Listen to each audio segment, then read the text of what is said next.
género y para Cuba la orquesta Hermanos Avilés, sin duda es un paradigma de la música cubana.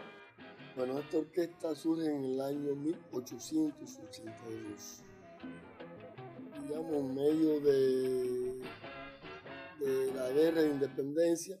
Creo que cuando la familia Avilés se unieron desde el oficio, unos médicos, otros llevaban la medicina y aparejados llevaban la música en su ADN, pues le dio la oportunidad de que se convirtiera primero en la bulla, que fue el primer germen de la Avilés.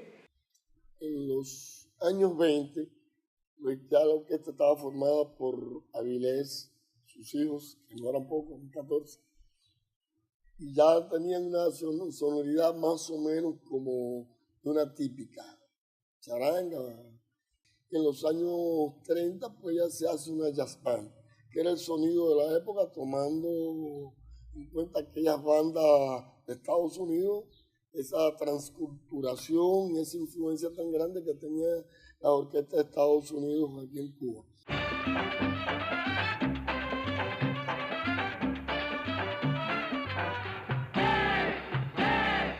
En la década de los 50, los 60, por ahí, llega un músico que se llama Juanito Márquez, un prestigioso guitarrista de los mejores que ha dado este país, y entonces se convierte en el arreglista de la orquesta y compositor. Introduce un nuevo ritmo que se llama pacá. Entonces empezamos sin abandonar la sonoridad de la orquesta. Empezamos a incrementar otros ritmos latinos como es la cumbia, el merengue. Esto causó una gran sensación popular. Que si éramos puertorriqueños, que si éramos dominicanos, que si éramos colombianos, que si... yo le decía, nosotros somos de Holguín, lo que la radiodifusión nacional está en La Habana y nosotros somos holguineros y bueno, fatalismo geográfico.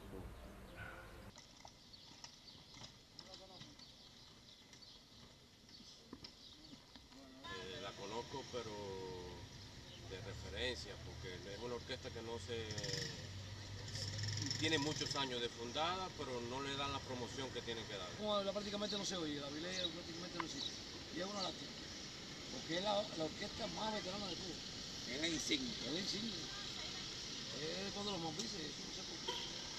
Se habla mucho de Aragón, que es muy buena, y de la orquesta es muy buena, pero no se dice nada de ella, desgraciadamente. En cuanto a sonoridad, hemos tratado, como te decía, de mantener esa sonoridad y darle un sonido particular a la orquesta, que se sepa, que la identifique esa sonoridad, que pudimos heredarla, ya digo, desde los años 30 hasta ahora, y muy puntualmente con los arreglos de Juanito Márquez, que son clases de orquestación cada una de ellas. Hemos tratado de seguir en la línea, después siguió Coco, bueno, y ahora estamos nosotros a partir de los años 70. Ya ahora con ciertas modificaciones, que por la escasez de músicos y problema económico también, que ya prácticamente en Cuba quedan muy pocas jazz band, vamos a decir que una de ellas es la nuestra.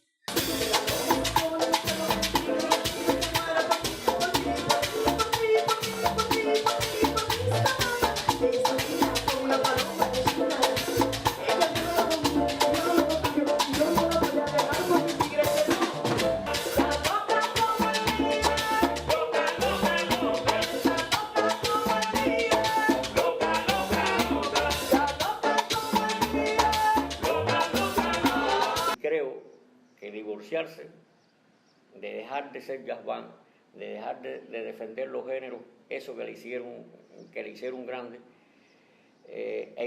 y asumir, buscando la preferencia del público, nuevas corrientes alternativas de la música cubana, dejar de ser esa orquesta que era todo traje, que era todo glamour, que esos atriles le daban aquella esplendorosa imagen.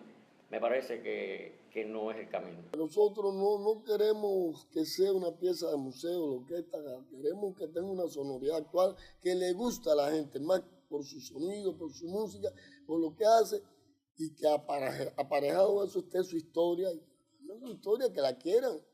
¿Me comercializo o la política cultural del país la tiene que proteger? Trataremos de defenderla en todo lo que nos sea posible, sobre todo con la anuencia y el criterio económico de las autoridades, porque bueno, nosotros dirigimos la orquesta, pero no somos dueños de ella, dependemos absolutamente del Ministerio de Cultura y especialmente del Instituto Cubano de la Música.